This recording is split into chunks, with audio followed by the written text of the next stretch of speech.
Hingi tayo ng update sa lalawigan ng Cagayan sa ulat on the spot ni Jasmine Gabriel Galban ng GMA Regional TV. Jasmine?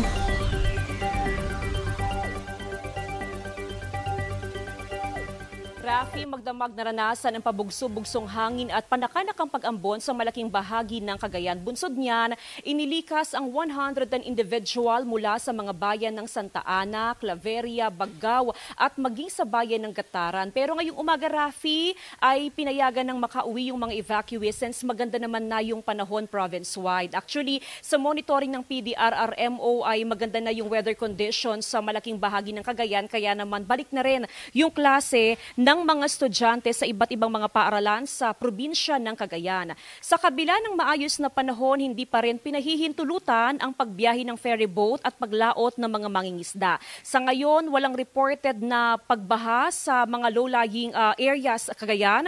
Possible ang lahat ng kalsada at maging ng tulay nasa below normal level din ang antas ng mga major river system dito sa probinsya. Samantala mga kapuso, nasa signal number 2 pa rin po ang western portion ng Cagayan habang signal number 1 ang nalalabing bahagi ng probinsya. Yan muna ang latest mula dito sa probinsya ng Cagayan. Balik sa iyo, Rafi.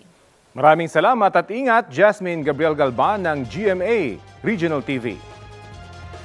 Kapuso, alamin ang maiinit na balita. Bisitahin at mag-subscribe sa GMA Integrated News sa YouTube.